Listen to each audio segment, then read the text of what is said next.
The 7 Habits of Happy Kids, Just the Way I Am.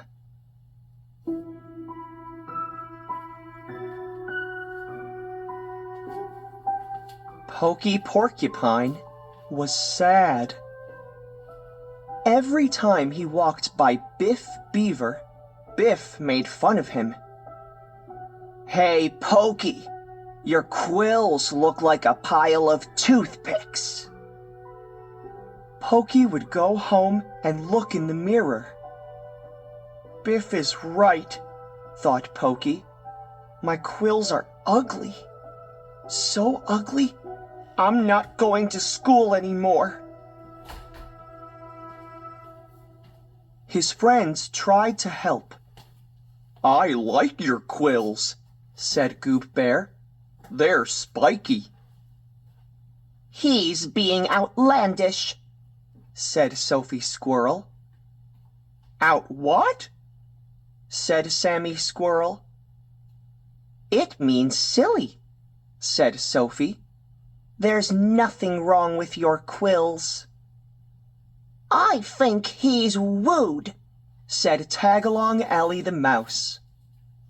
"You're a porcupine. You're supposed to have quills," said Jumper Rabbit. "Just like I'm a rabbit. I'm supposed to be bouncy."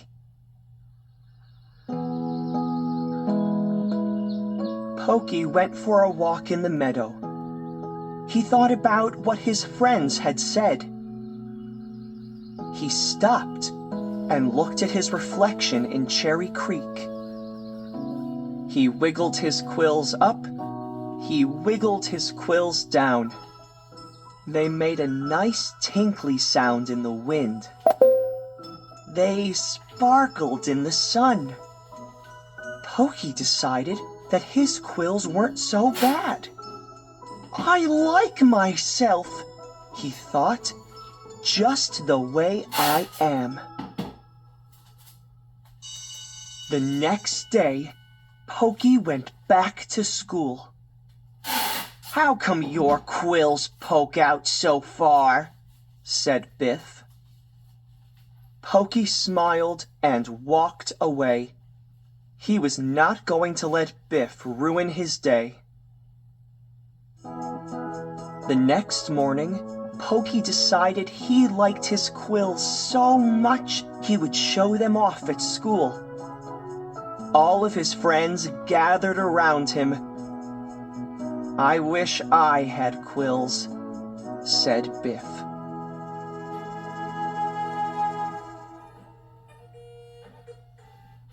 The 7 Habits of Happy Kids, Just the Way I Am. Written by Sean Covey, illustrated by Stacy Curtis, and read by Alex Wise. When I grow up. It was time for Tagalong Allie to go to bed. Allie snuggled under her covers as Granny read her a story about a little girl who grew up. Granny finished the story and gave Allie a kiss. "Time to go to sleep," said Granny. After Granny left, Allie lay wide awake. "When I get bigger," said Allie, "I want to grow up too." She imagined what it would be like to be all grown up. She could wear lots of makeup and jewelry. Walk to the grocery store all by herself. Make yummy food. Write her very own book. Go to work. Hike to Stewart Falls. And even fly to the moon. "But first," said Allie, "I need to go to school do my chores, say my prayers, and go to sleep. Then I can grow up. Allie turned over, closed her eyes, and fell sound asleep.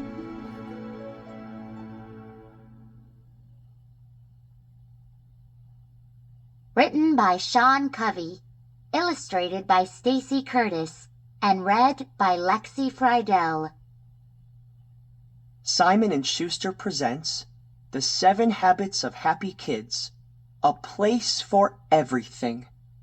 Written by Sean Covey, illustrated by Stacy Curtis, and read by Alex Wise. The 7 Habits of Happy Kids, A Place for Everything. One day, Jumper Rabbit bounced by Uncle Bud's park. Pokey Porcupine, Stink Skunk, and Tagalong Allie the Mouse were playing a pickup game of basketball with some of the Badgers. "Do you want to play?" they asked. "You betcha," said Jumper. "But you can't play, Jumper," said Allie. "You don't have any squeakers on. Flip-flops won't work." "No problem," said Jumper. "I'll race home and get my favorite basketball sneakers right now." But Jumper's hole was such a mess, he couldn't find his sneakers anywhere. They weren't in his closet, or under his bed, or with all of his sports gear. Jumper started tossing things out of his hole. Boink! "Ouch!" yelled Goob Bear. "What you doing, Jumper? You got ants in your pants?" "I can't find my favorite basketball sneakers, and I need them right now." "Maybe you left them at Lily's yesterday," said Goob. So they raced across Cherry Creek to Lily's burrow. But the sneakers weren't there either. They looked for them at Sammy and Sophie's tree house, in Allie's sandbox, at Pokey's place, and even in Goob's cave. Still, no sneakers. "I'll never be able to play basketball again for the rest of my life," wailed Jumper. "Chill," said Goob. "They've got to be in your hole. Let's go back and look." When they got to Jumper's, Goob said, "No wonder you can't find your sneakers. Your hole looks like a tornado hit it. My dad taught me, a place for everything, and everything in its place." "What does that mean?" asked Jumper. "It means you have to organize your things so you can find them.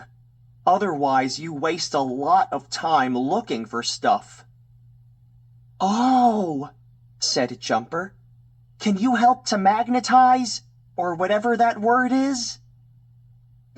It took several hours to clean up the hole, but finally they found the basketball sneakers at the bottom of a big heap of smelly clothes.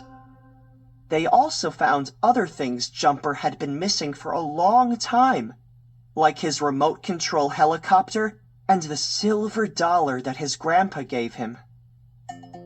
By the time they got back to Uncle Bud's park, the game was all over.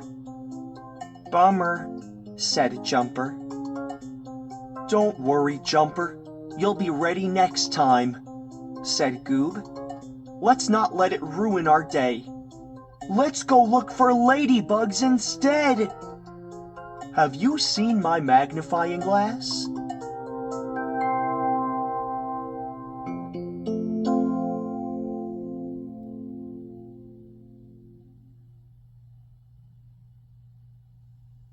Sammy and the Pecan Pie.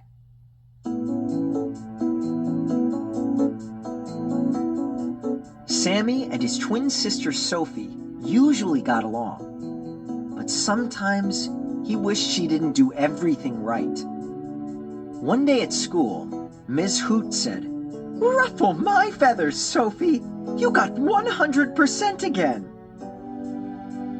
"And you did a good job too, Sammy," said Ms. Hoot. "I wish I could get 100% like Sophie," thought Sammy. After school, everyone went to Mandy's Candies. "We have $4.50. How much candy can we get?" said Lily Skunk. "A lot," said Goob. "We can get 3 bags of Yummy Gummies, 2 chocolate worms, and 2 Lucky Suckers," said Sophie. "Wow, Sophie, you added that up fast," said Goob. "Yeah, your brain must be huge," said Jumper. "Like as big as a basketball." "Geez, Sammy, what's it like to have such a smart sister?" asked Tagalong Alley. "I don't know," Sammy shrugged. "I guess it's all right," he said as he headed home. Later that night, Sammy and Sophie were with their mom and dad. "Guess what, Mom?" asked Sophie. "The big spelling bee is coming up." "Oh, Sophie, you're sure to win. And how about you, Sammy? Are you going to enter?" "I guess," Sammy mumbled. "I've got a special dessert tonight," said Mom. "Pecan pie." "That's my favorite," said Sammy, brightening. "I hope you like it," said Mom. "Why does Sophie always get the bigger piece? She always wins!" yelled Sammy. Sammy ran to his room and slammed the door. His mom followed him. "What's the matter, Sammy?" Mom asked quietly. "Nothing," said Sammy. "Come on, little squirrel. I know when something's bothering you. It's just that Sophie gets all the attention. Everyone thinks she's so smart, and it makes me feel dumb." "I'm sorry you feel that way, Sammy, but you're smart too." "I never get 100% on my spelling tests," said Sammy. "Maybe not, but Sophie can't build model rockets like you can," said Mom. "Just because Sophie is good at something doesn't take anything away from you." "What do you mean?" asked Sammy. "Well, some people think that life is like a pie. If someone gets a big piece, there is less for you. But really, life is more like an all-you-can-eat buffet. Everyone can have all the pie they want. Sophie can have a big piece, and so can you. You can both win." "So, if it's an all-you-can-eat buffet, can I have another piece of pie?" "Oh, you're such a nut," said Mom. A few days later, it was time for the big science fair. "Hey, everyone!" hollered Sophie. "Come take a look at Sammy's booth! It's phenomenal!" "Thanks, Sophie," said Sammy. "Yours is good too." "Wow, Sophie! Your brother is so brainy!" said Tagalong Alley. Sammy blushed as Sophie beamed.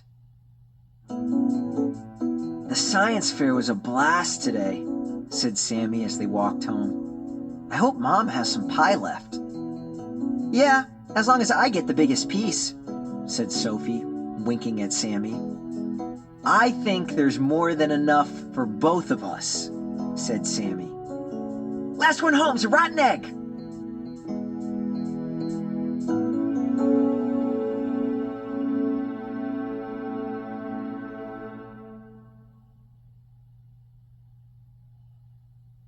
Written by Sean Covey, illustrated by Stacy Curtis, and read by Keith Nobbs.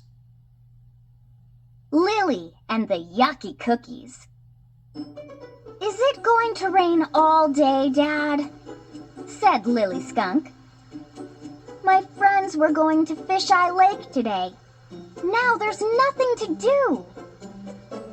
We can bake cookies, Lily's dad said. It's a perfect rainy day treat.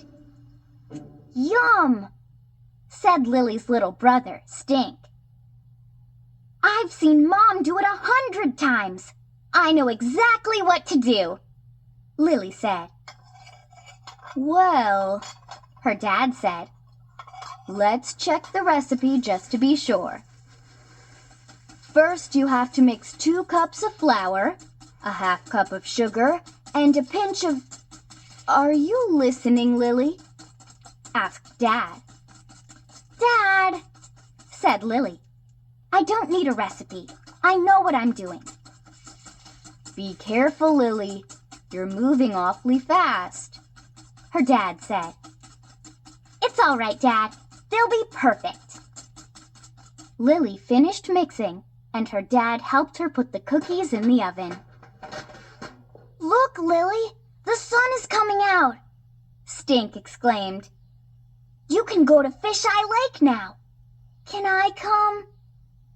No, you're too little. You stay home, Lily said. Stink nibbled a cookie and said, But Lily, these cookies are... Lily didn't listen as she rushed off to Fisheye Lake. Hi, everyone. I brought cookies. I baked them myself. I hope you like them. Oh, Lily, those look delectable, said Sophie. Puh, said Jumper. They taste like salt. I think I'm gonna throw up, said Pokey. Lily, the cookies are kind